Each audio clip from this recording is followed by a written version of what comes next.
رب العالمين والصلاة والسلام على سيد المرسلين وعلى آله وأصحابه أجمعين.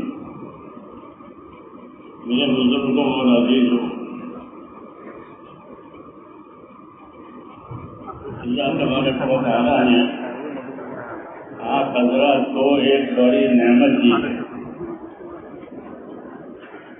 وہ نعمت بڑی ہے،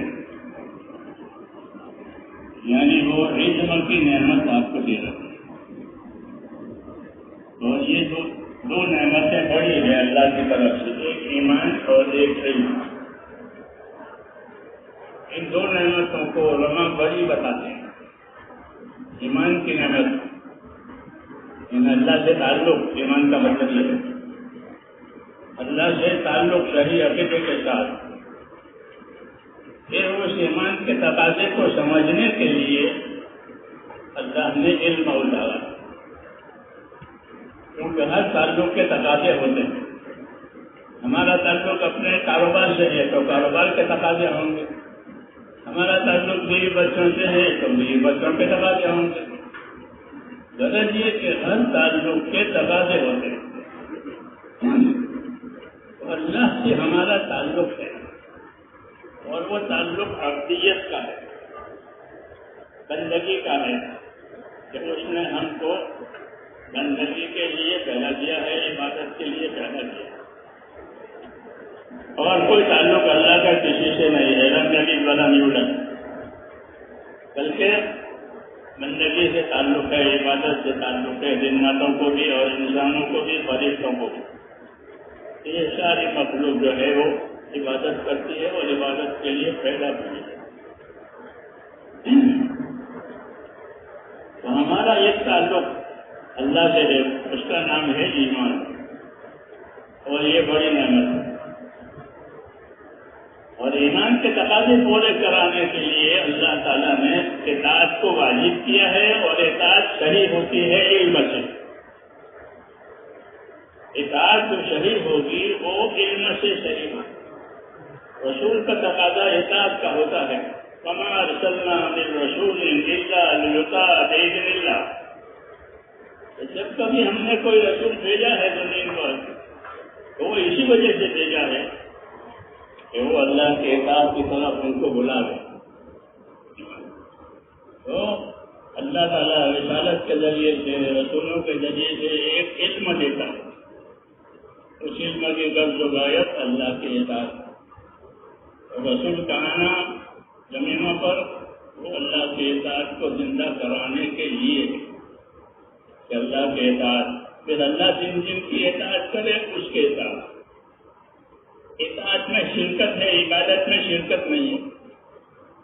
اطیعوا اللہ واطیعوا الرسول واولی الامر منکم. تو اطاعت اللہ کی بھی ہوتی ہے، اطاعت رسول کی بھی ہوتی ہے، اطاعت اپنے بڑوں کی بھی ہوتی ہے، لیکن عبادت صرف اللہ کی ہوگی. دین جو ہے میرے بھائیوں، یہ سارا کا سارا اطاعت کا نام ہے کہ زندگیوں میں اطاعت آ جائے، یہ اصل ہے. اطاعت کے دو اثرات ہوتے ہیں. ایک اثر اطاعت کا یہ ہوتا ہے کہ اطاعت کی وجہ سے رحمت آتی ہے اللہ کی. اطیعوا اللہ واطیعوا الرسول لعلکم ترحمون. اطاعت کرو اللہ کی، اطاعت کرو اس کے رسول کی، تاکہ تمہارے اوپر رحم ہو جائے. اور اطاعت کا ایک اثر یہ ہوتا ہے کہ رحمتیں آتی ہیں اللہ تعالیٰ کی. ہم سب اللہ کی رحمت کے محتاج ہیں. دوسرا کہ اطاعت کی وجہ سے ہدایت آتی ہے، صحیح رہبری ملتی ہے. وہ اطاعت کی وجہ سے ملتی ہے، معصیت کی وجہ سے نہیں ملتی. وَإِن تُطِيعُوهُ تَهْتَدُوا. کہ اگر تم رسول کی اطاعت کرو گے تو تم کو رسول والی ہدایت مل جائے گی. اطاعت کی وجہ سے رحمت بھی آتی ہے، اطاعت کی وجہ سے ہدایت بھی آتی ہے. وہ دونوں چیزوں کی ضرورت ہے کہ ہدایت بھی چاہیے، رحمت بھی چاہیے. اسی کے لیے رسولوں کو بھیجا ہے. میرے کرام کی دعوت میں یہ چیز ہے کہ ہدایت بھی ہو جائے، رحمت بھی ہو جائے. ہدایت کی وجہ سے جو ہے وہ آخرت آسان ہو جاتی ہے. اگر ہدایت نہیں ہے تو آخرت مشکل ہے. اس لیے دنیا میں اللہ تعالیٰ نے ہدایت کی راہ جمانے کے لیے اور ہدایت کی راہ قائم کرنے کے لیے رسالت کا سلسلہ جاری فرمایا ہے. پھر حکم دیا ہے. کیا حکم دیا ہے؟ رسول کیا اتباع کرو، اور رسول کو حکم دیا ہے وحی کا اتباع کرو. تو ہماری زندگی میرے دوستوں اصل جو ہے وہ اتباع کے لیے ہے. رسول کا اتباع کریں گے اور رسول وحی کا اتباع کرے گا. اتباع کے بغیر چارہ نہیں ہے، اور اتباع آخری منزل ہے. اتباع کے آگے کچھ نہیں. ہاں، اتباع کے آگے کچھ نہیں ہے کہ زندگی اطاعت کے اوپر آ جائے. اس لیے اس کی دعوت ہے، اس کی تعلیم ہے، اس کی رہبری ہے کہ زندگیوں میں اللہ تبارک و تعالیٰ کی اطاعت آ جائے، اور وہ اطاعت صحیح معنی میں ہو. اطاعت صحیح معنی ایک نمبر علم ہے اور اس کے ساتھ ذکر ہے. یہ مشہور چیز ہے، کیونکہ اطاعت اس وقت تک صحیح نہیں ہوگی جب تک کہ وہ علم کی روشنی میں نہ ہو. جب اطاعت علم کی روشنی میں ہوگی تو وہ اطاعت صحیح کہی جائے گی. اس لیے علم کا سیکھنا ضروری قرار دیا، علم کے فضائل بیان کیے. اور چاروں شعبے جو معیشت کے 4 شعبے ہیں، تجارت کا شعبہ، زراعت کا شعبہ، حکومت کا شعبہ، مزدوری کا شعبہ، یہ 4 شعبے ہیں دنیا میں گزارے کے لیے. اس کو معیشت کے شعبے کہتے ہیں. زندگی گزارنے کے یہ شعبے ہیں، حکومتوں کا شعبہ، تجارتوں کا شعبہ، زراعتوں کا شعبہ، مزدوری کا شعبہ. یہ 4 شعبے ہیں. ان چاروں شعبوں کی رہبری کی گئی ہے علم کے ذریعے سے. حضور صلی اللہ علیہ وسلم کو ایسا دین دیا کہ آپ کو علمک ما لم تکن تعلم وکان فضل اللہ علیک عظیما. ہم نے آپ کو وہ باتیں سکھائی ہیں جو آپ نہیں جانتے، اور اللہ کا فضل آپ کے اوپر بہت ہے کہ آپ کو ایسا علم دیا گیا ہے جو منسوخ بھی نہیں ہوگا اور منسوخ بھی نہیں ہوگا، مٹے گا بھی نہیں اور منسوخ بھی نہیں ہوگا، بلکہ محفوظ رہے گا. تاکہ جس زمانے میں بھی لوگ رہبری لینا چاہیں اس علم سے، تو وہ علم سے رہبری لے سکیں گے. اس کی حفاظت کی ذمہ داری لی ہے اللہ نے. یہ نہ منسوخ ہوگا نہ یہ مٹے گا. اس کی ذمہ داری یہ ہے اِنَّا نَحْنُ نَزَّلْنَا الذِّكْرَ وَإِنَّا لَهُ لَحَافِظُونَ. ہم نے اتارا ہے یہ ذکر. قرآن ذکر بھی ہے، قرآن علم بھی ہے، کہ ہم نے یہ اتارا ہے اور ہم اس کی حفاظت کریں گے. تو یہ محفوظ ہے، غیر منسوخ ہے، منسوخ نہیں ہوگا، مٹے گا بھی نہیں. یہ ساری ذمہ داریاں اللہ تعالیٰ نے لی ہیں. کیوں؟ تاکہ زندگیوں کو اللہ کی اطاعت پر، اللہ کی تابعداری پر ڈالنے ہیں کہ وہ اصل ہے. اس لیے دین کا سیکھنا، صحیح سیکھنا، صحیح سمجھنا، یہ ہماری ذمہ داری ہے.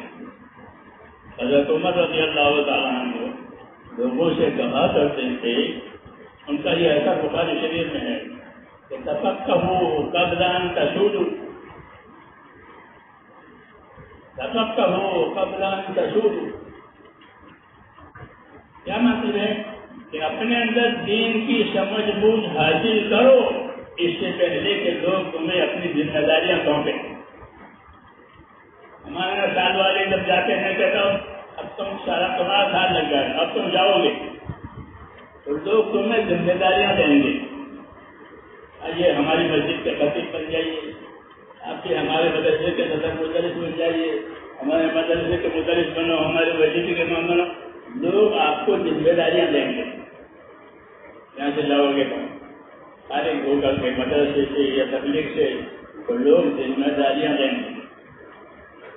فائدے کی بات ہے، وہ مشہور بات ہے، کوئی نئی بات نہیں ہے. پہلی بات میری بات سامنے آ رہی ہے.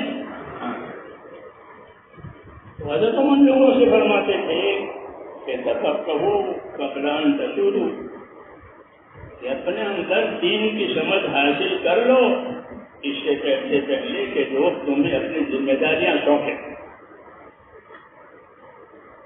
اور یہی بات ہے کہ ذمہ داریوں کو پورا کرنے کے لیے میرے دوستوں اس طرح محنت ضروری ہے، علم بھی ضروری ہے. اس طرح محنت ضروری ہے کہ محنت سے ایک عمومی فضا بنتی ہے. اس عمومی فضا کو کہاں لے جانا ہے؟ عمومی فضاؤں کو علم پر لے جانا ہے. تاکہ زندگی علم کی روشنی میں گزرے، ورنہ جاہلیت تو پہلے موجود تھی. آپ کے دنیا میں آنے سے پہلے کیا چیز تھی؟ کیا چیز تھی؟ جاہلیت. لوگوں کی زندگی کی صفت بنی ہوئی تھی، اسے ان کو جاہلیت کہتے ہیں، جہالت میں کہتے ہیں. جاہلیت یہ لوگوں کی زندگی کی صفت بنی ہوئی تھی، ماحول کی صفت بنی ہوئی تھی. جاہلیت آپ صلی اللہ علیہ وسلم نے اپنی دعوت سے جاہلیت کو ختم کیا. جاہلیت کو ختم کیا. جاہلیت کی کوئی چیز نہیں ہوتی. جاہلیت کی وجہ سے لوگ طواف ننگا کرتے تھے. کھانا کا وقت طواف ایک ایسی عبادت ہے جو دنیا میں ایک ہی جگہ ہوتی ہے، دوسری جگہ نہیں ہوتی. دوسری عبادتیں دوسری جگہ ہوتی ہے، ایک ہی جگہ ہوتی ہے. وہ اس کو ننگا کر دیا بغیر کپڑے کے طواف کرو. تو یہ جہالت کا اثر ہے. جب ہماری شریعت آئی تو ہماری شریعت نے کیا کہا؟ الطواف بالبیت صلاۃ، الطواف بالبیت صلاۃ.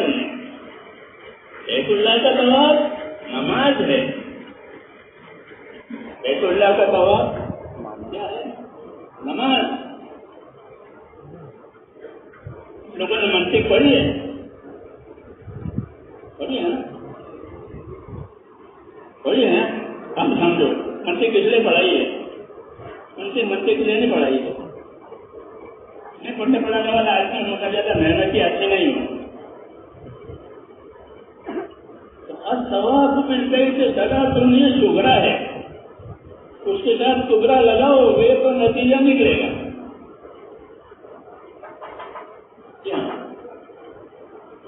کیونکہ آپ علم ہے، اس لیے میں باتیں ایسی پڑھتا ہوں. طواف بالبیت صلاۃ یہ ہماری شریعت میں کہا ہے. بیت اللہ کا طواف نماز ہے، اور نماز بغیر طہارت کے ہوتی نہیں ہے. تو طواف بھی بغیر طہارت کے نہیں ہوگا. صغرا کبرا ملا اور نتیجہ نکالا. طواف بالبیت صلاۃ ہماری شریعت نے کہا کہ نماز کے بیت اللہ کا طواف جو ہے نگانے ہوگا، ایسے وہ پاکی کے ساتھ ہوگا جیسے نماز پاکی کے ساتھ ہوگا. تو ان کا جاہلیت کی وجہ سے یہ ساری چیزیں ایسی ہیں. حضور صلی اللہ علیہ وسلم کو اللہ تعالیٰ نے علم دیا، علم دیا اور زندگی کے تمام شعبوں کا علم دیا، اور وہ علم علی وجہ الاتم دیا کہ اس میں اضافے کی ضرورت نہیں ہوگی زمانے کے تقاضوں کی وجہ سے. جیسے بہت سی چیزیں زمانے کے تقاضوں میں بھی اس میں اضافے ہوتے ہیں، اس میں اضافے کی ضرورت نہیں ہوگی. علی وجہ الاتم آپ صلی اللہ علیہ وسلم کو علم دیا گیا، اور ہر لائن کا علم، عقائد کا علم دیا گیا، عبادت کا علم دیا گیا، معاشرت کا علم دیا گیا، معاملات کا علم دیا گیا، ہر لائن کا علم آپ کو علاوہ عطم کیا گیا، اور وہ علم غیر منسوخ ہے، تبدیلی بھی نہیں ہوگی، نسخ بھی نہیں ہوگا، بلکہ یہ محفوظ علم رہے گا۔ یہ جب لوگ اس کی طرف اپنے حاجت محسوس کریں گے اور اس پر استفادہ کے لیے متوجہ ہوں گے تو ان کو وہ علم دے دیا جائے گا۔ یہ الگ بات ہے کہ لوگ ہی اس علم کی طرف توجہ نہ کریں، جیسے آج ہمارا دور ہے، لوگ مادیت کا علم تو سیکھتے ہیں، دینیات کا علم نہیں سیکھتے، جو لوگ سیکھتے ہیں وہ بھی تھوڑا۔ اس لیے اس دعوت کے ذریعے سے ایک حکمت یہ بھی ہے کہ اس دعوت کے ذریعے سے امت کے اندر علم کا رجحان پیدا کیا جائے، علم کا رجحان پیدا کیا جائے، عمل کی رغبت پیدا کرائی جائے، علم کا رجحان ہو اور عمل کی رغبت ہو، دونوں باتیں ہوں۔ اس لیے علم کے فوائد، علم کے فضائل اور علم کے نہ ہونے کے نقصانات، یہ علم آیا نبیوں کے ذریعے سے دو طریقے کا، ایک فضائل کا علم آیا، ایک مسائل اور طریقوں کا علم آیا۔ ایک فضائل کا علم آیا، فضائل کا علم اس لیے سکھایا ہے کہ آدمی اپنے عمل کی قیمت سمجھے۔ جس طرح تاجر آدمی کوئی بھی چیز بیچتا ہے تو اس کے سامنے دو باتیں ہوتی ہیں کہ یہ چیز میرے یہاں کتنی قیمت میں آئی ہے اور میرے یہاں سے نفع کے لیے کتنی قیمت پر جا رہی ہے۔ پتہ ہے تاجر اس کو دیکھتا ہے کہ یہ میرے یہاں کتنی قیمت میں آئی اور میرے یہاں میرے نفع کے لیے کتنی قیمت پر جا رہی ہے، تو اس کے سامنے اصل چیز کی قیمت بھی ہوتی ہے اور اپنا نفع بھی ہوتا ہے۔ اس کے بغیر کوئی تاجر تجارت نہیں کرتا کہ خالی سامان کی لین دین ہو اور نفع نہ ہو، انہیں تجارت تو نفع کے لیے ہی ہوتی ہے، بغیر نفع کی کوئی تجارت نہیں کرتا کہ جتنے میں لائے تھے اتنے میں دے دیا، ایسا نہیں، بلکہ نفع کے ساتھ تجارت کرتا۔ تو جس طرح دنیا کے بازاروں میں لوگ مالوں پر نفع کماتے ہیں، اللہ تعالیٰ نے ہماری زندگیوں کو بھی ایک طرح سے بازار بنایا۔ كل الناس يغدو فبائع نفسه موبقها وموبقها، کہ ہر آدمی کی صبح شام ہوتی ہے اور صبح شام میں وہ روزانہ سودا کرتا ہے، بیچتا ہے، لیتا ہے، بیچتا ہے، لیتا ہے، اسے تاجر بیچتا بھی ہے، لیتا بھی ہے۔ تو فرمایا كل الناس يغدو فبائع نفسه موبقها وموبقها، کہ ہر آدمی دنیا میں سوداگر ہے، دنیا میں تاجر ہے، اور آدمی کی چیز کا تاجر ہے۔ کسانوں کے تاجر کو ہم کو معلوم ہے کیا کیا بیچتے ہیں، لیکن ہر آدمی تاجر ہے تو کس چیز کا تاجر ہے؟ میری بات سمجھ آ رہی ہے کہ ہر آدمی اپنی صلاحیت کا تاجر ہے، کہ وہ دنیا میں اپنی صلاحیت لگائے گا، کبھی تو وہ دنیا میں اپنی صلاحیت کھوٹ کے کام پہ لگائے گا، ان کو کھوٹ آئے گی، اور کبھی اپنی صلاحیت ہے خیر کے کام پر لگائے گا اور نفع کمائے گا، جیسے کا انتظام کرے گا۔ كل الناس يغدو فبائع نفسه موبقها وموبقها، کہ ہر آدمی اپنی صلاحیت لگائے گا اور اپنی صلاحیت لگا کر یا تو نفع کمائے گا، کامیاب ہو جائے گا، یا کوٹ میں اتر کر برباد ہو جائے گا۔ اب مسئلہ یہ ہے کہ صلاحیتوں کو کہاں لگانی ہے تاکہ نفع آئے اور کھوٹ سے بچے۔ ہماری صلاحیت کہاں ہے؟ کیونکہ انسانوں کو اللہ تعالیٰ نے سب سے زیادہ صلاحیت دی ہے، ایسی صلاحیت کسی مخلوق میں نہیں ہے، جیسے انسانی صورت کسی مخلوق میں نہیں ہے۔ انسانی صورت خلقکم فاحسن صورکم، تم کو پیدا کیا اور تمہاری اچھی صورت بنائی، ایسی صورت کسی مخلوق کی نہیں ہے جو انسانوں میں ہے۔ جس طرح ان کی صورت نے اس کو ممتاز بنایا ایسے اس کی صلاحیت نے بھی اس کو ممتاز بنایا. اپنی صورت میں بھی یہ ممتاز ہے اور اپنی صلاحیت میں بھی یہ ممتاز ہے. ایسی صلاحیت کسی مخلوق میں نہیں. حضور صلی اللہ علیہ وسلم فرماتے ہیں الناس معادن الناس معادن كمعادن الذهب والفضة خيارهم في الجاهلية خيارهم في الإسلام إذا فتح. کہ لوگ اپنی جگہ ایسے قیمتی ہیں جیسے سونے چاندی کی کانیں ہوتی ہیں. سونا چاندی زمین میں ہوتا ہے, اس کی کانیں ہوتی ہیں, وہ مٹی کے نیچے ہوتی ہے. جب اس کو نکالو گے نہیں تو اس کی کوئی قیمت نہیں. لوگ پیشاب کریں گے ہاں ان کو کیا معلوم ہے سونا ہے. اس کی قیمت جب ہوگی جب وہ مٹی میں سے باہر نکلے گا. جب بازار والے اس کو خریدیں گے, اس کی دھلائی ہوگی, پھر اس کو بھاؤ دیا جائے گا. آج سونے کا یہ بھاؤ ہے, آج چاندی کا یہ بھاؤ ہے, روزانہ آپ کرنا ہے. اس کو لوگ قیمت دیتے ہیں اس سونے کو. ہاں تو حضور مثال دے رہے ہیں کہ ایسے لوگ بھی ایسے ہیں کہ سونے چاندی کانے یعنی مٹی میں دبے ہوئے ہیں. مٹی میں دبے رہنے کی وجہ سے اس کی کوئی قیمت نہیں. یہ مٹی سے کرنا تھا پھر مٹی میں جائے گا, کوئی قیمت نہیں. پھر اس کو قیمتی کیسے بنایا جائے؟ اس کی دھلائی ہوگی, اس کی صفائی ہوگی, اس کی دھلائی ہوگی, اس کی صفائی ہوگی. قد افلح من تزکا وذکر اسم ربہ فصلی.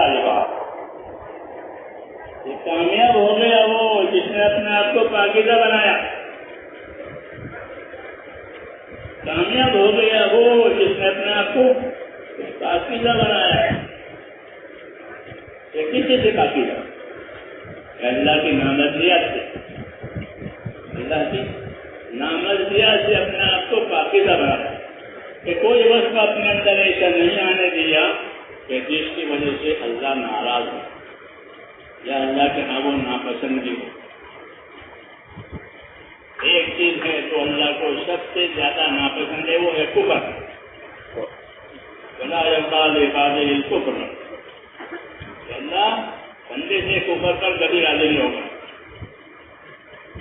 اپنے آپ کو ایک تو پاک کرنا ہے کفر سے. دوسرا جو کفر کی خصلتیں ہیں اس سے اپنے آپ کو پاک کرنا ہے. کفر کی کیا خصلت ہے؟ کفر کی خصلت معصیت ہے. کفر کی خصلت جو ہے وہ معصیت ہے کہ اپنے آپ کو ہر معصیت سے پاک رکھنا ہے. حدیثوں کا پتہ من تزکا کامیاب ہو گیا جس نے اپنے آپ کو پاک بنایا. تو کفر کی خصلتوں سے, کفر کے اعمال سے اپنے آپ کو پاک رکھا. وذکر اسم ربہ, اور اپنے رب کا نام لیا, اپنے رب کا ذکر کیا. ذکر کا مصداق جو ہے وہ اطاعت ہے. ذکر کا مصداق وہ اطاعت ہے. کل مطیع ذاکر, جو بھی اللہ کی اطاعت میں ہے وہ اللہ کے ذکر میں. تو ذکر اللہ کی اطاعت کا نام ہے. اس لیے حکم ہے کہ ذاکر بنو, یعنی اللہ کی اطاعت کرنے والے بنو اور عالم بنو تاکہ اطاعت کے حدود قیود معلوم ہو جائیں. اطاعت کے حدود قیود کتنے ہیں, کہاں تک اطاعت کہلاتی ہے, کہاں تک اطاعت صحیح ہوتی ہے. اس لیے اللہ تبارک و تعالیٰ نے میرے بھائیوں ہم کو یہ علم دیا اور یہ بڑی نعمت ہے. اللہ کی پہچان اس علم کے بغیر نہیں ہو سکتی. اس علم سے سب سے پہلے اللہ کی پہچان ہوتی ہے. اللہ تعالیٰ سب سے پہلے توحید کا علم دیتے ہیں. فَاعْلَمْ أَنَّهُ لَا إِلَٰهَ إِلَّا اللَّهُ وَاسْتَغْفِرْ لِذَنبِكَ إِلَىٰ آخِرِهِ. نبی سے کہا جا رہا ہے فَاعْلَمْ أَنَّهُ لَا إِلَٰهَ إِلَّا اللَّهُ, جان لو کہ اللہ کے سوا کوئی عبادت کے لائق نہیں ہے، یہ توحید کا علم دیا جائے، یہ بنیاد ہے، یہ کیا ہے؟ یہ بنیاد ہے، اللہ کی یکتائی، اللہ کی بڑائی، یہ بنیاد ہے۔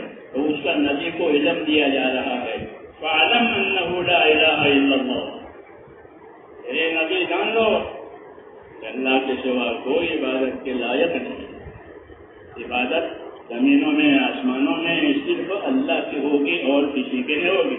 وَهُوَ الَّذِي فِي السَّمَاءِ إِلَٰهٌ وَفِي الْأَرْضِ إِلَٰهٌ، اللہ آسمانوں میں بھی اللہ ہے، وہ معبود ہے، اور زمینوں میں کوئی معبود ہے، اس طرح کوئی معبود نہیں۔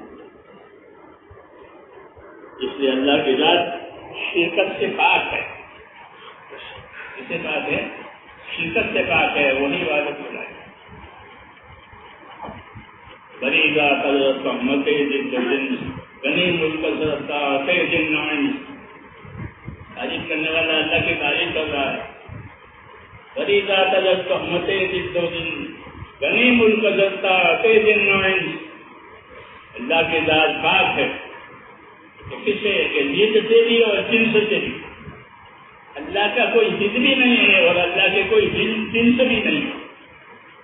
جی ہاں، جد مقابل طاقت کو کہتے ہیں، جیسے آگ اور پانی، اس کو جد کہتے ہیں، اور ایک جنس ہے جیسے مرد عورت، یہ ایک جنس ہے طاقت، وہ ایک جنس، اللہ کے ساتھ یہ کچھ نہیں ہے، نہ اس کا کوئی ضد ہے نہ اس کی کوئی جنس ہے۔ بڑی ذات متے غنی ملک جتنے بادشاہ ہوتے ہیں دنیا میں وہ اپنی رعیت کی وجہ سے بادشاہ ہوتے ہیں، جس کو رعیت ووٹ نہیں دیتی اس کا کچھ نہیں، کوئی شمار نہیں۔ اللہ ایسا نہیں ہے کہ بھائی جنات انسان اس کی عبادت کریں گے تو وہ اللہ رہے گا، اور یہ لوگ نہیں کریں گے تو پھر وہ گرے گا، ایسا ہے۔ ہاں، یہ جو کتابیں ہم کو پڑھائی گئی ہیں اس کو تو بہت پڑھنے کی ضرورت ہے، جی ہاں، نہیں تو آدمی اللہ کو نہیں پہچانے گا۔ اس میں کہا کہ بڑی ذات دن غنی ملک جلتا اور دن نوئن، اس کی ذات بڑی ہے، جس سے بھی اور جن سے بھی، اس کے مقابلے کی بھی کوئی طاقت نہیں ہے، اس کے موافقت کی بھی کوئی طاقت نہیں، وہ اکیلا ہے اپنے طاقت۔ دوسرا کہ اللہ کی ذات جناتوں اور انسانوں کی اطاعت اور عبادت سے بے نیاز ہے۔ اللہ کی ذات جناتوں اور انسانوں کو عبادت کے لیے پیدا تو کیا ہے، لیکن اس کی ذات ان کی عبادت سے بے نیاز ہے۔ یہ نہیں کہ لوگ عبادت کریں گے تو اللہ اللہ رہے گا اور نہیں کریں گے تو بھی اللہ کیسا دیں گے۔ اس لیے کہتے ہیں کہ بڑی ذات دن غنی ملک جلتا اور دن نوئن، اس کا ملک غنی بے نیاز ہے جناتوں اور انسانوں کی عبادت، وہ بغیر جناتوں کے انسانوں کی عبادتوں کے پہلے سے ہے۔ جی ہاں، جب جنات نہیں تھے جب بھی وہ اللہ ہے، اب بھی وہ اللہ ہے اور آتے وہ اللہ اصل صحابت۔ یہ توحید کا علم دیا ہے حضور صلی اللہ علیہ وسلم کو، عالم انہ لا الہ الا اللہ، جان لو کہ اللہ کے سوا کوئی عبادت کے لائق نہیں۔ پھر عبادت کی لائن کیوں کھولی ہے اللہ نے؟ کہ عبادت کی لائن اللہ نے بندوں کی اعانت کے لیے کھولی ہے، کہ عبادت کے ذریعے سے ان کو مدد دینی ہے، کہ وہ عبادت کریں گے اللہ سے مدد لیں گے، وہ عبادت کریں گے اللہ سے مدد لیں گے۔ ایاک نعبد و ایاک نستعین، یہی عبادت کریں گے اور دوسرے سے مدد لیں گے۔ یہ طریقہ کار ہے کہ اللہ کی مدد لینے کے لیے، اللہ کی مدد لینے کے لیے اللہ کی عبادت، عبادت کو صحیح کرنے کے لیے، عبادت کو کامل کرنے کے لیے اللہ تعالیٰ نے ہر زمانے میں علم عطا ہر امت کی استطاعت کے مطابق ان کو علم دیا ہے، تاکہ وہ اس علم کی روشنی میں اللہ کی اطاعت کریں، اللہ کی عبادت کریں۔ اس لیے علم دین کا سیکھنا ضروری ہو گیا کہ اگر وہ علم دین نہیں سیکھیں گے تو وہ اللہ کے حق کو نہیں پہچانیں گے اور اپنے اپنی زندگی کی ذمہ داریوں کو بھی نہیں جانیں گے کہ میری زندگی کی کیا ذمہ داری ہے، بلکہ اپنی زندگی کی ضرورتوں کو سمجھیں گے، ذمہ داریوں کو نہیں سمجھیں گے۔ دعوت اور تبلیغ میں یہ ہے کہ زندگی کی ذمہ داریاں بتانی ہیں، زندگی کی ضرورتیں تو وہ خود ان کی سمجھ میں آئے گی کیا کیا ضرورت ہے، اس کے بتانے کی ضرورت زیادہ ہوتی نہیں ہے، لیکن زندگی کی ذمہ داریاں یہ سمجھانے کی ضرورت ہے کہ تیری زندگی کی کیا ذمہ داری ہے، کیونکہ ہماری زندگی میرے دوستوں وہ ذمہ داریوں کی زندگی ہے، ہم سے حساب کتاب ہوگا۔ ذمہ داری کا مطلب یہ ایک کام سونپا ہے اور اس کام کے ختم ہونے کے بعد، اس کا ٹائم پر ہونے کے بعد اس کے پیچھے حساب کتاب، یہ ہمارا عقیدہ ہے اور یہی صحیح بات ہے۔ حساب ہو کہ ان سب کا ہمارے پاس لوٹ کر آنا بھی ہے اور ان کا حساب بھی ہمارے پاس ہوگا۔ ہماری زندگیاں میرے دوستوں ذمہ داریوں کی زندگی ہے۔ ہماری زندگی کی ذمہ داریاں وہ دین کی ذمہ داریاں وہ اصل ہے کہ اگر دین کی ذمہ داریاں پوری ہوگی تو دنیا کی ذمہ داریوں میں رہبری ملے گی، دنیا کے کاموں میں رہبری ملے گی۔ اللہم اعنی علی دینی بالدنیا، دنیا کو حاصل کرنا اس لیے ہے کہ اس میں ہمارا گزارا ہے، دنیا میں ہمارا گزارا ہے۔ اس کو قرآن نے بتایا ہے کہ متاع، انما هذه الحیات الدنیا متاع،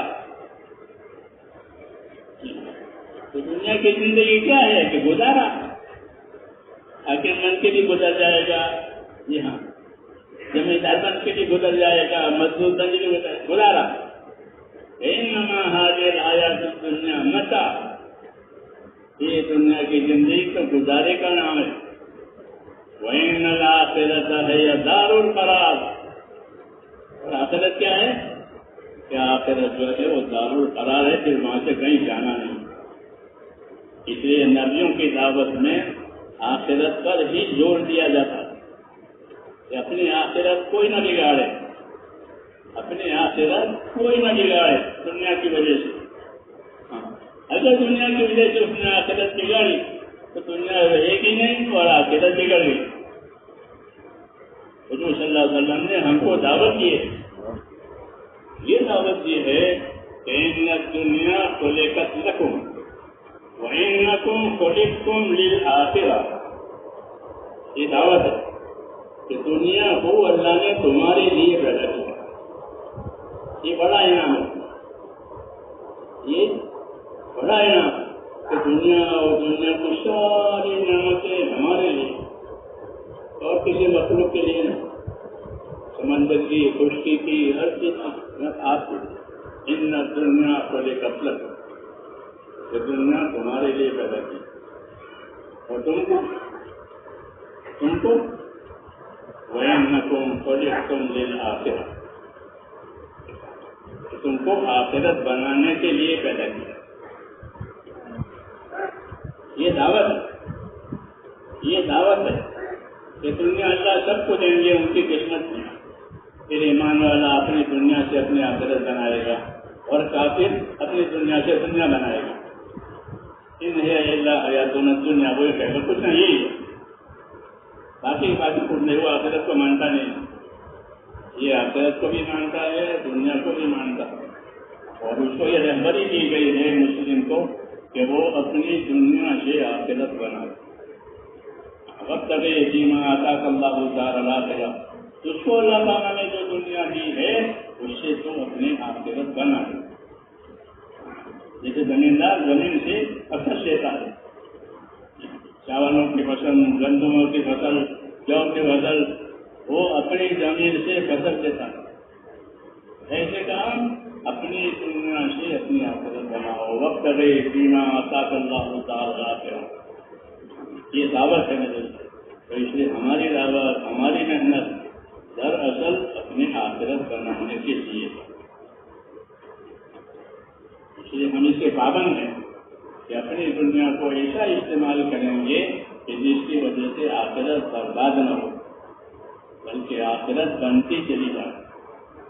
تو دنیا سے آخرت بنانے کے لیے ہم کو اللہ تعالیٰ نے دین دیا.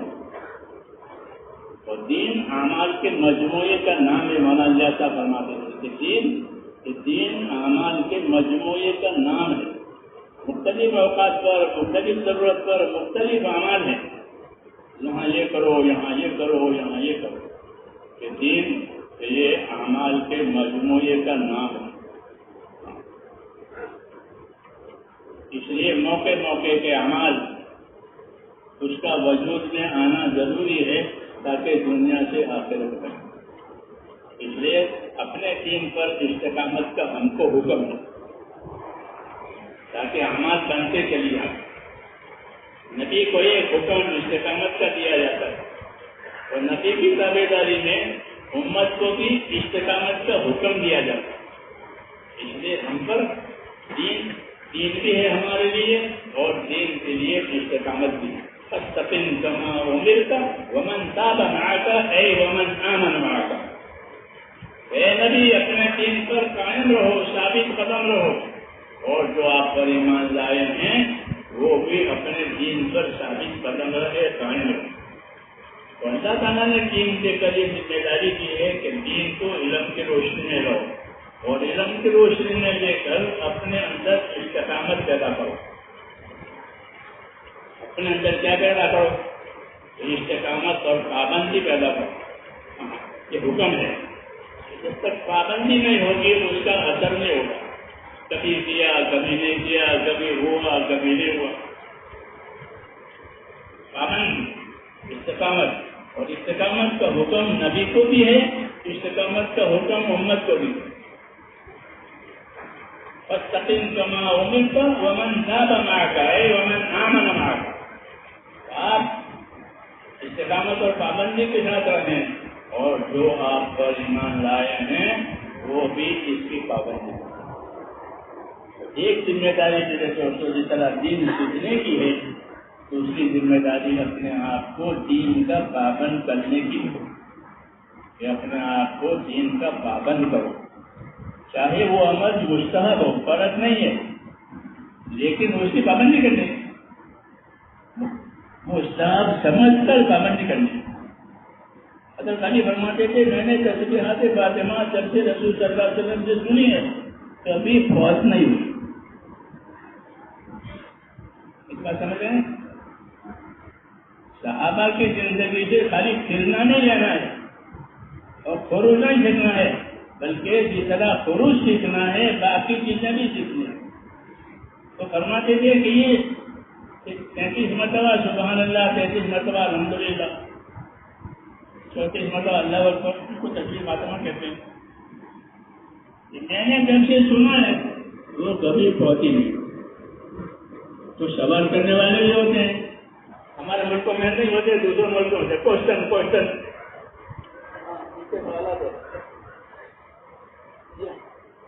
تو سوال کرنے والے نے سوال کیا کہ آپ کی تصدیق کرنی بہت نہیں ہوئی کہ نا، کیا آپ فلانے موقع پر میدان جنگ میں تھے، رات دن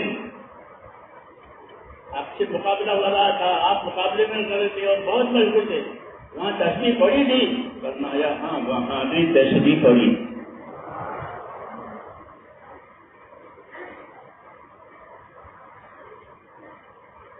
میدان جنگ میں مسجد کے صفوں میں تو پڑھ لیتے ہیں، میدان جنگ میں دشمنوں کے سامنے تلواروں کے سائے تلے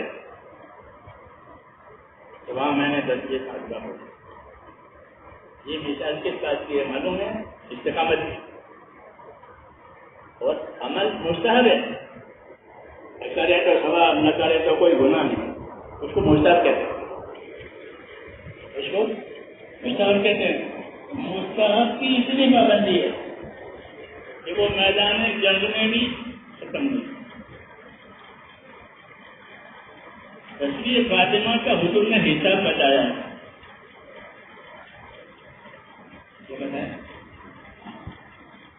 جیسے چھوٹے بچے کو اس کا معلوم نہیں. میں جو چھوٹا تھا کہ گھڑی تو بڑی بڑی گھڑیاں دیواروں پر لگتی تھی، یہ والی نہیں تھی. میرے والد نے اس کو گھڑی دیکھنا سکھایا.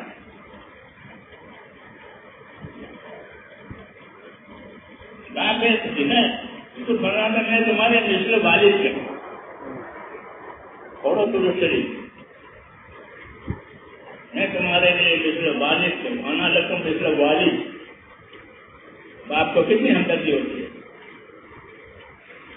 یہ تسبیح فاطمہ کا حساب بتایا. اس کو میں کہہ رہا تھا کیا حساب بتایا. تسبیح فاطمہ کب پڑھی جائے گی کہ 6 مرتبہ پڑھی جائے گی. کیونکہ اس میں ایک بات آ گئی 5 نمازوں کے بعد اور سونے سے پہلے یہ 6 مرتبہ پڑھی جاتی ہے. تو کتنے ہوئی کلمات 600 ہوئے. 600 کلمات ہوئی. سبحان اللہ الحمد للہ میں لگی. اور ایک مرتبہ کے سبحان اللہ پر 10 نیکی ملتی ہے. تو کتنی نیکی ہو گئی 6000. کیا بتایا تسبیح فاطمہ پر 6000 نیکی روز ملتی ہے. لیکن اس کے کرنے والے فرمایا تھوڑے. یہ بھی تو پوچھا اس کے کرنے والے کیوں تھوڑے ہیں جب اتنی بڑی نیکی ہے اور اتنا آسان ہے. تو باپ کی طرح ہر بات بتاوے. اس کی وجہ یہ ہے کہ جب آدمی سلام دیتا ہے تو اس کو شیطان کو ایک کام یاد دلاتا ہے. صرف بھلا کام ہے. وہ سلام پھر کے پاس جاتا ہے تو تسبیح رہ گئی. وہ تسبیح رہ گئی. اسے 1000 بنتی تھی روز. کسی کو روز $6000 ملے تو اس کا تو دماغ روز 6000 نیکی ملتی ہے. یہ باپ کہلاتا ہے دعوت میں فضائل کا باپ. اس کی طرف ہماری توجہ بھی برابر جیسی ہونی چاہیے ویسی نہیں. یہ دعوت میں فضائل کا ایک باب ہے کہ فضائل کماؤ اور فضائل پر لوگوں کو لاؤ تاکہ وہ اپنے عمل کی قیمت سمجھیں گے. اپنی عمل کی قیمت سمجھیں گے تو آخرت بنائیں گے کیونکہ عمل کا آخرت کے لیے ہوتا ہے. جی ہاں ہونا یہ ایسا فرماتے تھے کہ فضائل کا علم مقدم ہے مسائل پر فضائل کا علم مقدم ہے. پہلے فضائل کا معنی آئے گا امت میں اور وہ اپنے عمل کی قیمت سمجھے گا تو مسئلہ پوچھے گا کہ اس کے صحیح کرنے کا کیا طریقہ. جسے کسی نے صلاۃ التسبیح کی وجہ سے سنی تو اب وہ پوچھے گا صلاۃ التسبیح کیسے پڑھی جاتی ہے. صلاۃ التسبیح کیسے پڑھی جاتی ہے. مسائل اور طریقوں پر چلنے کی طاقت پیدا ہوتی ہے. ہم لوگ شروع میں یہ تبلیغ کے کام کے لیے بمبئی جاتے ہیں. ہم کو وہاں سے تبلیغ ملی بمبئی سے ہمارے میرے کو خاص طور سے. تو وہ ہم سے فرماتے تھے وہاں کے پرانے بالکل سادے کھانا کہتے تھے. کھانا ہو جاتا جب تک کے بتا فضائل یہ فائدہ اٹھاؤ. یہ فضائل سے کئی فائدہ اٹھاؤ کہ فضائل کی کتابیں پڑھو, حلقوں میں پڑھو, لوگوں کو جمع کر کے سفروں میں پڑھو, پھر اکیلے اس کا مطالعہ کرو. اکیلے اس کا مطالعہ کرو. فضائل کے حاصل کرنے کا طریقہ بتا رہے تھے. حلقوں میں پڑھو, سفروں میں پڑھو, اکیلے پڑھو, اور جب دعوت دینے کے لیے جاؤ تو فضائل کے علم کا استعمال کرو. امت کو فضائل سے وابستہ کرو کہ تمہیں یہ ملے گا, تمہیں یہ ملے گا, تمہیں یہ ملے گا. مسجد میں جاؤ گے تو ہر قدم پر نیکی, ہر قدم پر خدمات, ہر قدم پر درجہ بلند ہوگا. اور مسجد میں جائے گا تو خدا کا مہمان ہو جائے گا. یہ فضیلت کی لکھا ہے. مسجد میں جائے گا تو اللہ کا مہمان، جی ہاں، اس کی مہمانی طے ہو گئی، تیار، جب یہ مرے گا تو مہمانی سامنے آ جائے گی.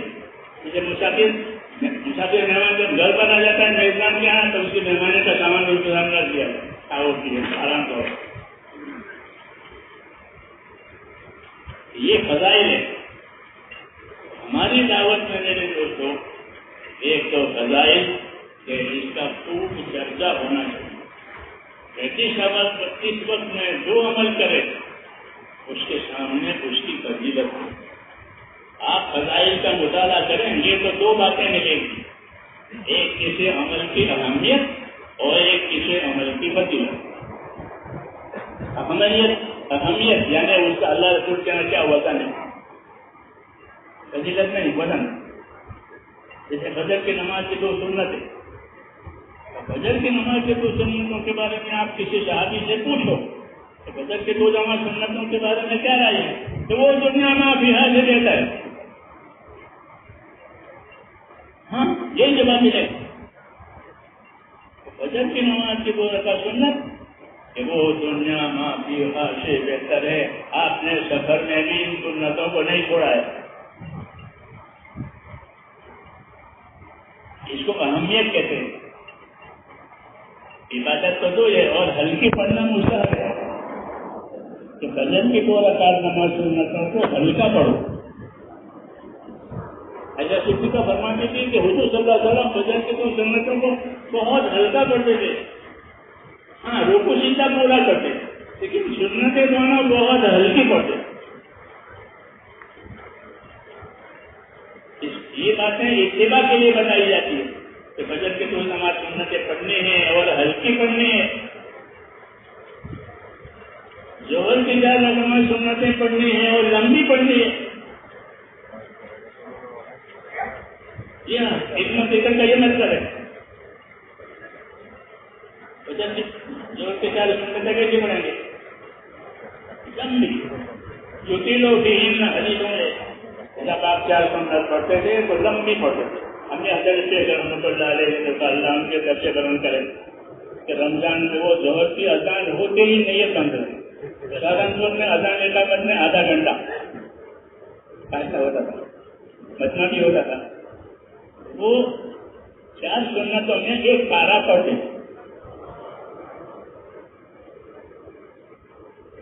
تو ان کا یہ قرآن ظہر کے 4 سنتوں میں پورا ہوتا تھا. قرآن مجید ظہر کے 4 سنتوں میں پورا ہوتا. کیوں کہ حضور صلی اللہ علیہ وسلم ظہر کی 4 سنتیں لمبی پڑھتے تھے. یہ اس کی کیفیت. فجر کی 2 سنتوں کو ہلکی پڑھتے تھے، اس کو لمبی پڑھتے تھے. یہ باتیں اس لیے بتائی جاتی ہے کہ مسلمان اپنے نبی کا اتباع کریں. دعوت بغیر اتباع سے نہیں ہوتی. دعوت علم و ذکر کے ساتھ اور علم و ذکر کے اتباع کے ساتھ. اسی کی کمی ہے ہمارے اندر. دعوت علم و ذکر کے ساتھ اور علم و ذکر کے اتباع کے ساتھ. اس لیے علم و ذکر کو تو خوب کھل کے امت کو سمجھانا چاہیے. آپ لوگ علماء ہیں، انہیں کے عوام کی طرح سے آتی پھریں. اتنا ہے لیکن علم و ذکر کی پٹری پر، جیسے گاڑی اپنی پٹری پر چلتی ہے، بغیر پٹری کی گاڑی چلتی ہے؟ آپ کیا بغیر پٹری کی گاڑی چلتی ہے؟ نہیں چلتی. ہماری تبلیغ، ہماری دعوت، ہماری زندگی وہ علم و ذکر کی پٹڑی پر ہے. اس وقت میں کیا حکم ہے اور اس وقت میں حکم کا کیا طریقہ ہے، اس کی کیا فضیلت ہے. یہ مطلب ہے علم و ذکر کا. اس وقت میں کیا حکم ہے؟ اس وقت یہ کہ 2 سے 4 سنتیں پڑھی جائے گی اور وہ لمبی پڑھی جائے گی. فجر کی 2 سنتیں پڑھی جائے گی اول وقت میں، لیکن وہ ہلکی پڑھی جائے گی. پھر آیا اثر کا نقطہ. اثر کے وقت میں کیا ہے کہ اثر کے وقت میں 4 رکعت سنت پڑھی جائے گی، لیکن اس کی تاکید نہیں ہے، بلکہ پڑھنے والے کو حضور صلی اللہ علیہ وسلم نے دعا دی ہے.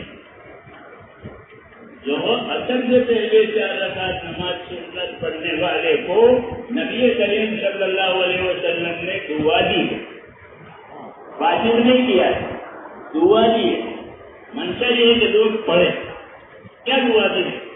تو حدیث شریف میں ہے کہ رحم اللہ عمران صلی قبل العصر 4، اللہ اس بندے پر رحم کرے جو اثر سے پہلے 4 رکعت سنت پڑھے۔ جس کو نبی کی دعا لینے ہو وہ اثر کی سنتیں پڑھے۔ تو میرے ساتھی جو ہوتے ہیں میرے ساتھ جیتنے والے، ان کو معلوم نہیں تھا، میں نے وہاں دہلی میں یہ حدیث سنائی تو انہوں نے اثر کی 4 سنتوں کو پکڑ لیا۔ یہی مذاکرہ ہے فضائل کا کہ وذکر فإن الذکر تنفع المؤمنین، مسلمانوں کو یاد دہانی کراؤ اس کی اعمال کی فضیلت کی۔ ہاں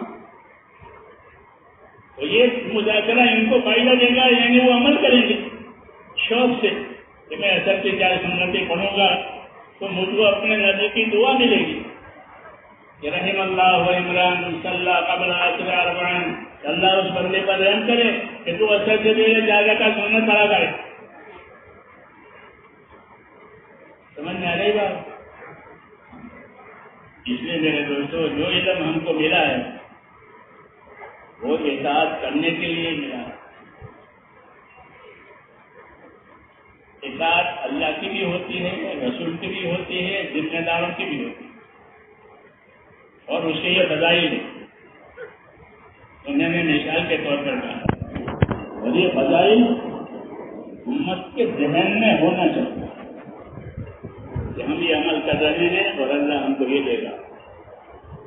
عمل بھی کریں گے، فضائل بھی سامنے ہوں گے، اندر یقین کی کیفیت پیدا ہوگی۔ کیا پیدا ہوگی؟ یقین کی، فضائل سے یقین پیدا ہوتا ہے، فضائل اور وعیدوں سے خوف پیدا ہوتا ہے، فضائل سے اندر یقین پیدا ہوتا ہے اور وعیدوں کے مذاکرے سے خوف پیدا ہوتا ہے۔ خوف کی بھی ضرورت ہے تاکہ معصیت اور گناہوں سے بچے، اور شوق کی بھی ضرورت ہے تاکہ عمل میں آئے۔ اس لیے وعید اور وعدہ دونوں نبی کی دعوت میں ہوتے ہیں۔ دعوت اسی علم سے پروان چڑھتی ہے۔ اگر دعوت کے ساتھ فضائل کا علم نہیں ہے تو پھر اس میں جان نہیں ہے، اس میں جان نہیں ہے۔ کر لیں گے دیکھا دیکھی، نہیں دیکھا دیکھی نہیں کریں گے، سیکھا سیکھی کریں گے، سیکھ کریں گے، سیکھ کر کریں گے، سکھا کر کرائیں گے، کیونکہ اس علم کا یہی تقاضا کہ وہ زندگی پر اثر ڈالیں۔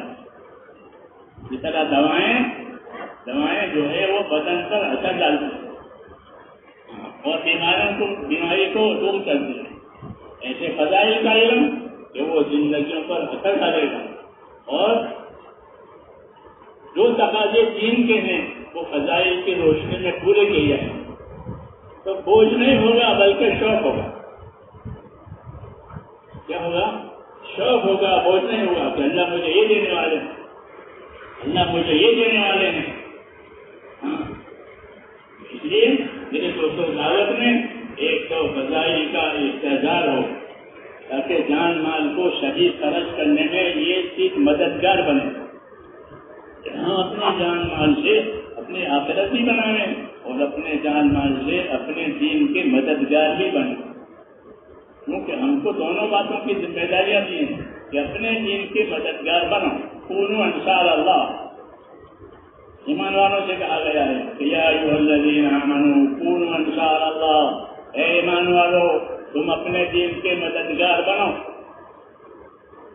اپنے دین کو پانی پہنچاؤ تاکہ اس میں تازگی آئے۔ پانی سے اللہ ہر چیز کو تازہ کرتے ہیں، ایسے دین کو نصرتوں سے تازگی آتی ہے کہ دین کو سیکھنا، دین کو سکھانے کی دعوت دینا، اور جو سیکھنے کے لیے آ رہے اس کو سکھانا، اور جو نہ آ رہے اس کو دعوت دے کر ترغیب دینا تاکہ اس کی زندگی مقصد کرا جائے۔ نصرت کا درجہ بڑا ہے، حضور فرماتے ہیں ہجرت کا ہوتی تو میں بھی نصرت والا ہوتا، میں کو ہجرت رجل من الانصار کہ ہجرت ہوئی اس لیے ہم کو ہجرت فرض ہو گئی تو ہجرت ہوئی اب مہاجر ہو گئے. اگر یہ نہ ہوتا تو ہم انصاری ہوتے. تو ہجرت کے بعد نصرت کا درجہ ہے. ہمارے اوپر نصرت کی ذمہ داری وہ اجتماعی ذمہ داری ہے اور استقامت کی ذمہ داری ہے وہ انفرادی ذمہ داری ہے کہ ہر آدمی اپنی انفرادی زندگی میں اپنے دین کے کاموں پر استقامت کے ساتھ رہے. یہ حکم ہے کہ اپنی انفرادی زندگی کو دین کے کاموں پر استقامت کے ساتھ استعمال کرو. یہ حکم نبی کو بھی ہے اور یہ حکم محمد کو بھی ہے. استقامت کا مطلب ہے کہ اپنے آپ کو پابند کرنا اور پابند کرنے کی وجہ یہ ہوتی ہے کہ اللہ نے دنیا کو حالات کا گھر بنایا ہے. یہاں حالات آتے ہیں اچھے بھی برے بھی اجتماعی بھی انفرادی بھی آدمی پر حالات آتے ہیں. تو حالات میں کیا کریں؟ کیا حال کے حساب سے زندگی گزارے یا حکم کے حساب سے زندگی گزارے کہ بھائی جیسا حال ہوگا ویسا کریں گے؟ نہیں، جیسا حکم ہوگا ویسا کریں گے. سمجھ میں آ رہی بات؟ جیسا حال ہوگا ویسا کریں گے کہ نا جیسا حکم ہوگا ویسا کریں گے. حکم مشکل ہو جائے گا کیونکہ حال اچھا نہیں ہے. حکم مشکل ہو جائے گا کہ حال اچھا نہیں ہے. تو کہا کہ تم نے دین کو سمجھنے کی کوشش نہیں کی ہے. حکم ایک ہوتا ہے اس کے ادا کرنے کے طریقے بہت ہوتے ہیں. سمجھ نہیں بات؟ جسے دوائیں ہوتی ہیں اب تو آج کل کی دواؤں کی مثال میں نہیں دیتا وہ تو خالی ٹیبلٹ چاہیے. پرانے طریقہ علاج میں 4 طریقے سے دوائیں دی جاتی ہماری یونانی میں. پینے کی دوا، پھینکنے کی دوا، گولی نگلنے کی دوا اور چاٹنے کی دوا. 4 طریقے. کیونکہ کسی چیز کے طریقے متعدد ہوں گے تو آسان ہو جائے گا. اس طریقے نہیں کر سکتے ہو جلدی کر لو. تو حکم ایک ہوتا ہے لیکن اس کے ادا کرنے کے طریقے متعدد ہوتے ہیں. تو پھر وہ حکم مشکل نہیں ہے کہ اس طریقے سے نہیں چل سکتے ہو تو اس طریقے سے کرو، اس طریقے سے نہیں چل سکتے ہو تو اس طریقے سے کرو. تو ہم کو حکموں کا بھی علم دیا ہے، طریقوں کا بھی علم دیا ہے. ابھی ہماری کم نصیبی ہے کہ ہم اس کو سیکھتے نہیں ہیں اور پوچھتے بھی نہیں ہیں. حالانکہ ہم کو سیکھنے کا بھی حکم ہے، پوچھنے کا بھی حکم ہے. بس اہل الذکر ان کنتم لا تعلمون. جاننے والوں سے پوچھ لیا کرو اگر تم نہیں جانتے ہو، بغیر پوچھے غلط مت کرو. یہ حکم ہے، یہ حکم ہے کہ بس اہل الذکر ان کنتم لا تعلمون. کہ تم نہیں جانتے ہو تو جاننے والوں سے پوچھ لیا کرو. وکیلوں سے پوچھتے ہو، ڈاکٹروں سے پوچھتے ہو، بلڈروں سے پوچھتے ہو، سب سے پوچھتے نہیں پوچھتے اپنے حاجتوں کے لیے. جس طرح اپنے حاجتوں کے لیے پوچھتے ہیں اللہ حکم دیتے ہیں کہ اپنے دین کے لیے پوچھو. پوچھنے پاچھنے کا رواج ختم. نہ پوچھنا ہوتا تھا جاننے کے لیے اور جاننا عمل کے لیے کہ اس کے ذریعے سے زندگی طریقوں پر آئے گی، زندگی علم پر آئے گی. اس کر کے پوچھا کرو. نہیں پوچھو گے تو وہ علم کا ناش ہو جائے گا.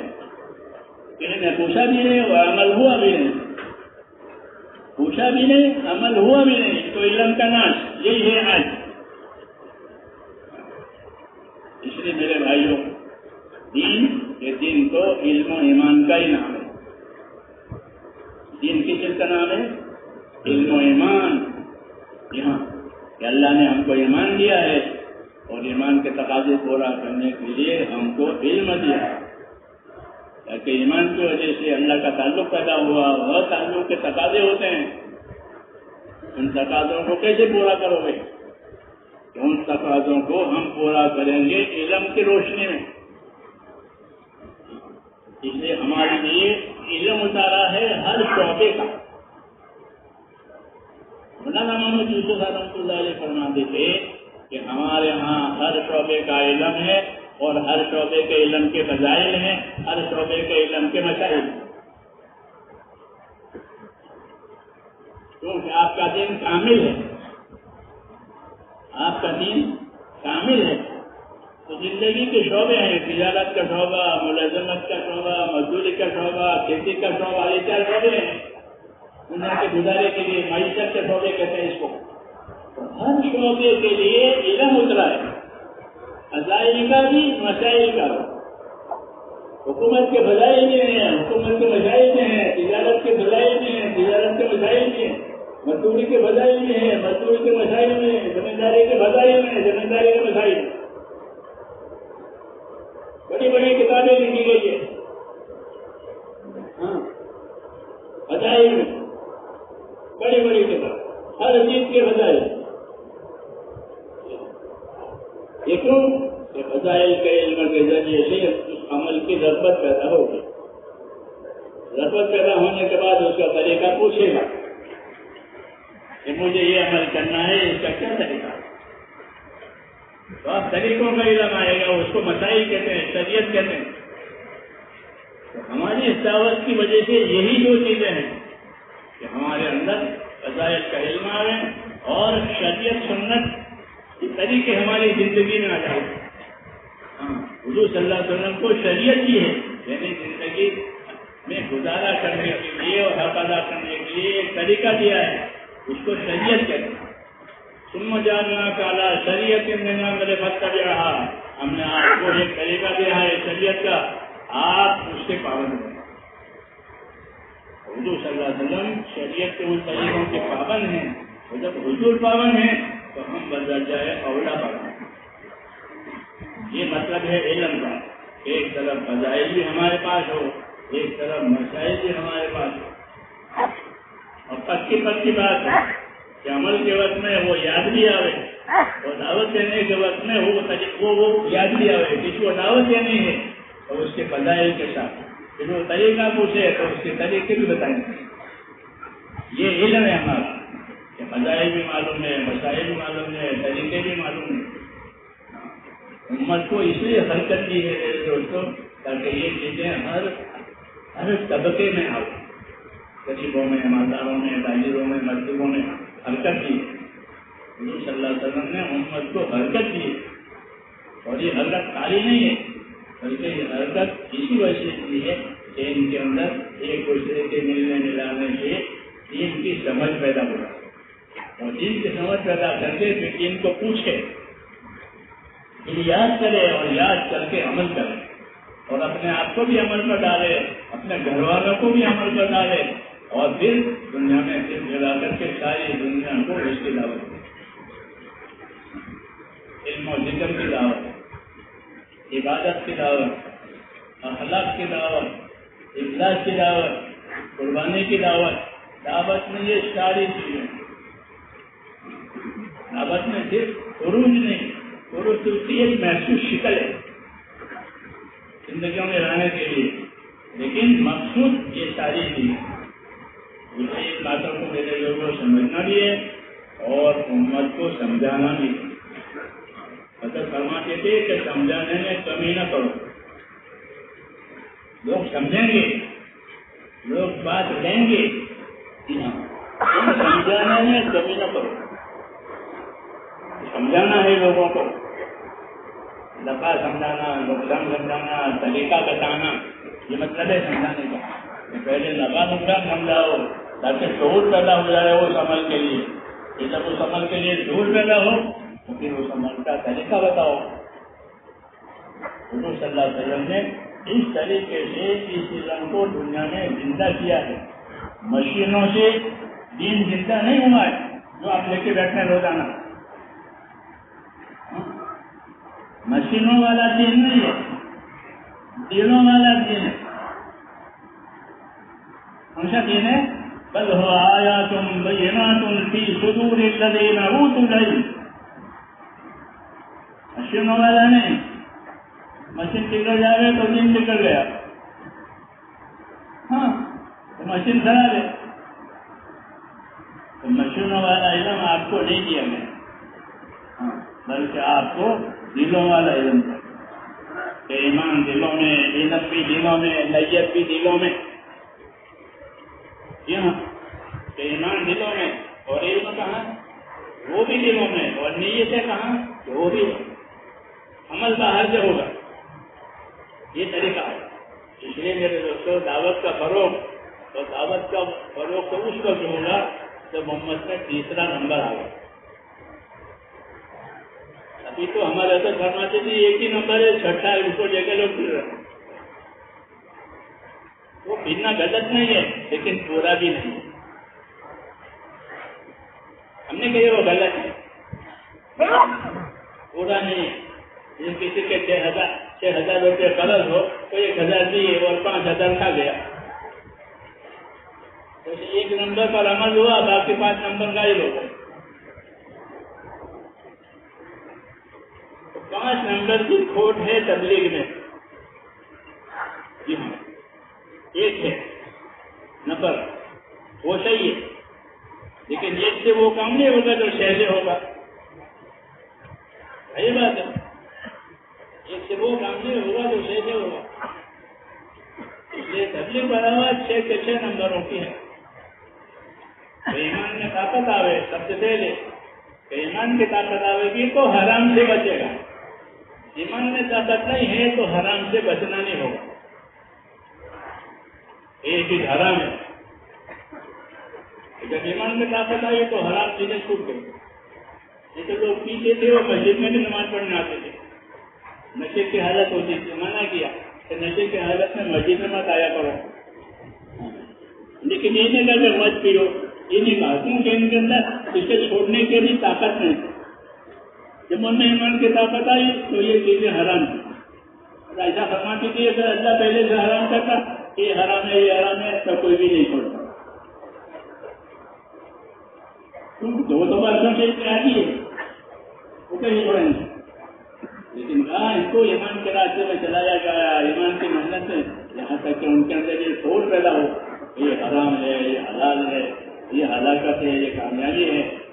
پھر وہ کہاں ہے؟ آج بھی وہی بات. اس تحریک کے ذریعے سے امت میں وہ ایمان زندہ کرنا ہے جو حلال کو جگا دے اور حرام کو نکالے، اللہ کے فرائض کو ادا کرے. ہاں، ایسا ایمان کہ اللہ کے فرائض کو ادا کرے کہ نماز فرض ہے، نماز فرض ہے 5 وقت کی. یہ نماز ایسی پڑھنی ہے کہ کوئی نماز ہمارے اوپر باقی نہیں ہے، کوئی نماز باقی نہیں. یہ نہیں کہ تبلیغ میں لگنے سے پہلے بہت سی نمازیں چھوٹی ہوئی ہے وہ ابھی باقی، بلکہ میرے دوستوں ہمارا ہر آدمی اپنی نماز کے بارے میں شاہد ترتیب ہو. ہمارا ہر آدمی نماز کے بارے میں شاہد ترتیب ہو کہ اسے کوئی نماز اس کے دل میں باقی نہیں، جو تھی وہ پوری ہو گئی. نمازوں کے بارے میں شاہد ترتیب بنے. خالی پھرنا ٹھیک ہے لیکن ناقص. کوئی نماز ہمارے اوپر باقی نہیں ہے، ہم شاہد ترتیب ہے. کوئی مالدار ایسا نہیں جس پر زکات باقی ہو. حضور صلی اللہ علیہ وسلم فرائض کی بھی دعوت دیتے تھے، خالی نکلنے کی دعوت نہیں دیتے تھے. دعوت اور فرائض ہے تو صحابہ پڑھو، آپ فرائض کی دعوت دیتے. یہ نماز ہے، یہ زکات ہے، یہ حج ہے. کیا فرائض کی دعوت دیتے؟ کیوں؟ فرائض اللہ کے حقوق ہیں. جو چیز فرض ہے وہ اللہ کا حق، اور جو چیز حرام ہے وہ اللہ کی حد، بارڈر. یہ حرام میں کوئی نہ جاوے وہ بارڈر ہے، تو فرائض کوئی نہ چھوڑے وہ اللہ کا حق ہے. جو فرائض ہیں عبادتیں وہ اللہ کا حق ہے. حضور صلی اللہ علیہ وسلم نے معاذ بن جبل سے پوچھا یا معاذ اتدری ماذا حق اللہ؟ اے معاذ آپ کو معلوم ہے اللہ کا کیا حق ہے؟ جو کہ دنیا حقوق ادا کرنے کی جگہ ہے. اے معاذ آپ کو معلوم ہے اللہ کا کیا حق ہے؟ لیکن مجھے نہیں معلوم، آپ بتائیں گے. اور اللہ کا حق یہ ہے کہ اسی کی عبادت کی جائے گی، اس کے ساتھ کسی کو شریک نہیں کیا جائے گا. یہاں حقوق کی تعلیم دی جاتی ہے. ہاں، نبوت کی تعلیم میں حقوق کی تعلیم دی جاتی ہے کہ یہ حق ہے، یہ حق ہے، یہ حق ہے، یہ حق ہے. دنیا حقوق ادا کرنے کی جگہ ہے اور آخرت بدلہ پانے کی جگہ ہے. اس حقوق کو سمجھنے کے لیے تیسرا نمبر ہے. کیا ہے تیسرا نمبر؟ علم و ذکر. اللہ کا کیا حق ہے، رسول کا کیا حق ہے، اللہ کی کتاب کا کیا حق ہے. جی ہاں، یہ حقوق کی تعلیم ہے. اس لیے اس کام کو بہت ضروری ہے کہ اس کام کو صحیح سمجھا جائے، صحیح سمجھایا جائے، تاکہ ذہنوں میں فکروں میں وسعت پیدا ہو کہ ہماری کیا کیا ذمہ داری ہے اور کیسی کیسی ذمہ داری ہے. جب کسی کے ذمہ 6,000 روپیہ باقی ہو وہ ایک 1,000 ادا کرے تو اس کو کافی سمجھا جائے گا. تو 6 کے 6 نمبر زندگی میں اس میں سے ایک نفر وہ ٹھیک ہے، لیکن باقی 5 باقی. اس لیے اس کے مذاکرے ہوتے ہیں اور اس کے مذاکروں کو وزن دیا جاتا ہے. زندگیاں ایمان عبادت پر بھی آوے، زندگیاں علم ذکر پر بھی آوے، اور زندگیاں انصاف احسان پر آوے. انصاف احسان کا تعلق مخلوق سے ہے. انصاف احسان کا تعلق مخلوق سے کہ مخلوق کے ساتھ احسان کرو، جو اپنے لیے پسند کرو اور دوسروں کے لیے پسند کرو، اور مزید یہ کہ احسان کرو، ان کے ساتھ انصاف کرو تاکہ حق ہو جائے، اور ان کے ساتھ احسان کرو کہ الفت پیدا ہو جائے. جب احسان ہوتا ہے تو الفت ہوتی ہے. جانور بھی معروف ہو جاتا ہے. ہاں کیوں کہ وہ دیکھتا ہے مجھے روزانہ یہاں چارہ ملتا ہے. ہم تو دکھاتے ہیں لوگ ہمارے جانور ہوتے ہیں، تو وہ جانور نے پانی پلانے کے لیے زیادہ تھا تالاب میں چھوٹا تھا، تو بھینس پانی پی کر وہ اندر چلی جاتی، پھر وہ نکلتی نہیں تھی، اتنا چلا تھا، وہ خود گھر آتی. کیوں کہ وہ معلوم ہے، اس کو الفت ہو گئی ایک جگہ سے. سمجھ نہیں رہا؟ ایسے ہی میرے دوستوں دین سے، دین کے کاموں سے دین کے کام معلوم ہو جاتا تو ان سے الفت پیدا ہو جاتا کاموں سے، پھر وہ کام بھاری نہیں بنیں گے. مثلاً دعائیں نہیں، اللہم حبب الینا الایمان، یا اللہ ہمارے اندر ایمان کی محبت پیدا کر لے. ہاں تو محبت ہوگی تو آسان ہو جائے گا، محبت نہیں ہوگی تو مشکل ہو جائے گا. ایمان کی محبت مانگی ہے، ایمان کی محبت ہے تاکہ ایمان کے تقاضے پورے ہو جانے ہیں، ایمان کے بڑھانے کی فکر پیدا ہو جائے. یہ ہماری دعوت ہے میرے دوست، ہمارے اندر یہ چیزیں پیدا ہو جائیں اور اس کی دعوت دی جائے تاکہ وہ امت کے اندر بھی پیدا ہو. اسی کے لیے یہ مذاکرے ہیں، اسی کے لیے مشورے ہیں، اور کچھ نہیں ہے. دنیا والوں سے ہم کچھ نہیں چاہتے. ہاں دنیا والوں سے ہم کچھ نہیں چاہتے، ہم ان کے کسی کام میں دخل نہیں دیتے. ہمیں تو ہمارا یہ کام دیا گیا ہے، مستقل کما امید کا. اے نبی آپ کو جو ذمہ داری دی گئی ہے آپ اس پر قائم رہیں، اور آپ کو جو ماننے والے ہیں امتی وہ بھی اس پر قائم رہیں.